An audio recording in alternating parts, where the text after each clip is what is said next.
শসা আর মুগ ডালের এই রেসিপিটা বানালে আর কিছুই লাগবে না। একবার বানালে বারবার বানাতে ইচ্ছে করবে।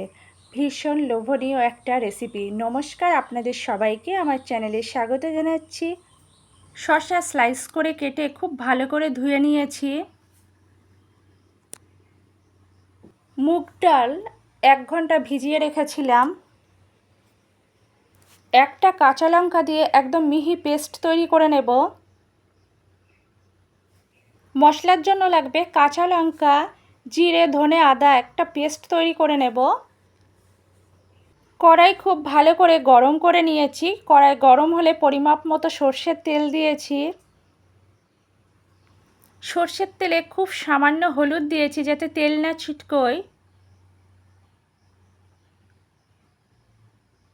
কিছুক্ষণ নাড়াচাড়া করার পর সর্ষের তেল খুব ভালোভাবে গরম হলে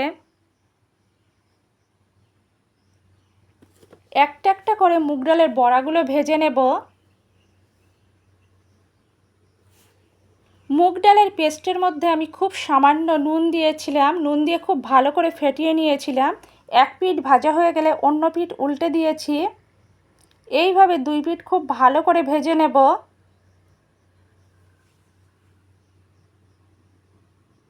মুগ ডালের বড়াগুলো বেশ লালচে করে ভাজতে হবে।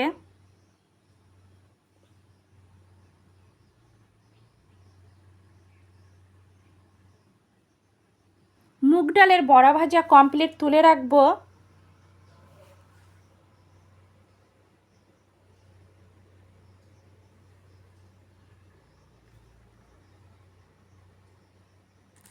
ওই তেলেই সামান্য কালো জিরে দিয়েছি। নাড়াচাড়া করে ভেজে নিয়েছি। খুব সুন্দর একটা ফ্লেভার বেরিয়েছে।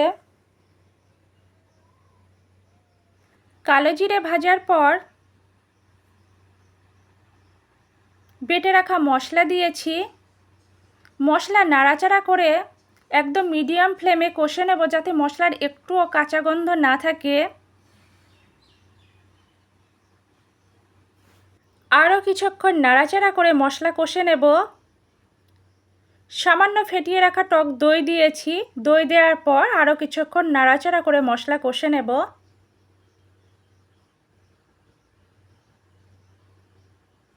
মশলা কষানো কমপ্লিট। স্লাইস করে রাখা শসা দিয়েছি। নাড়াচাড়া করে কষে নেব।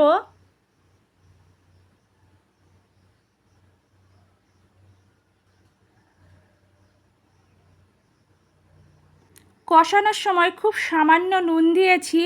নুন দেওয়ার পর আবারও নাড়াচাড়া করে কষে নেব। শসা কষানো প্রায় কমপ্লিট। ঠিক এই পর্যায়ে পরিমাপ মতো জল দিয়েছি।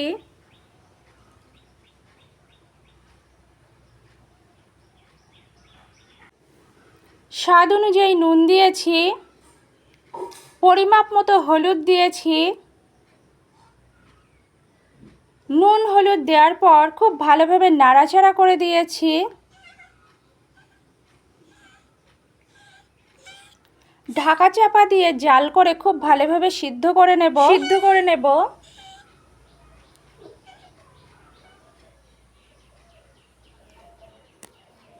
শসা খুব ভালোভাবে সিদ্ধ হয়ে গিয়েছে।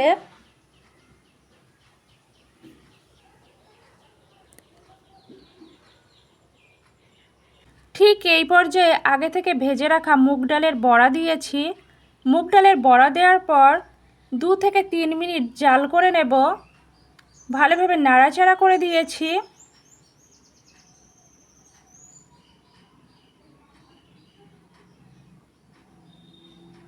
রেসিপিটা প্রায় শেষের দিকে। ঠিক এই পর্যায়ে চিড়ে রাখা কাঁচা লঙ্কা দিয়েছি। কাঁচা লঙ্কা দেওয়ার পর ভালোভাবে নাড়াচাড়া করে দিয়েছি। আমি আরও 1 মিনিট জাল করে নেব, তাহলে ফ্লেভারটা খুব ভালো আসবে যেহেতু কাঁচা লঙ্কা দিয়েছি। গ্রেভি থাকবে ঠিক গা মাখার আগের পর্যায়ে। আমার আজকের রেসিপি শসা দিয়ে মুগ ডাল বড়া একদম কমপ্লিট। ভীষণ টেস্টি একটা রেসিপি। এভাবে বানালে ছোট থেকে বড় সবাই পছন্দ করবে। আমার আজকের রেসিপি ভীষণ টেস্টি রেসিপি শসা দিয়ে মুগ ডাল বড়া পরিবেশনের জন্য একদম রেডি। আপনারা দুপুরে গরম ধোয়াটা ভাতের সঙ্গে পরিবেশন করবেন, একদম জমে যাবে। রেসিপিটা আমি ঠিক যেভাবে দেখিয়েছি একইভাবে বানাবেন, একদম পারফেক্ট হবে। আমার আজকের রেসিপি আপনাদের যদি ভালো লাগে লাইক করবেন, কমেন্ট করবেন, শেয়ার করবেন, আমার চ্যানেলের পাশে থাকবেন। আর আপনাদের অনেক অনেক ধন্যবাদ এতক্ষণ ধরে ধৈর্য সহকারে আমার রেসিপিটা দেখার জন্য। আপনারা এভাবেই আমার পাশে থাকবেন, আমাকে সাপোর্ট করবেন, আর অন্তত একবার হলেও এই রেসিপিটা ট্রাই করবেন। সত্যি ভীষণ টেস্টি একটা রেসিপি।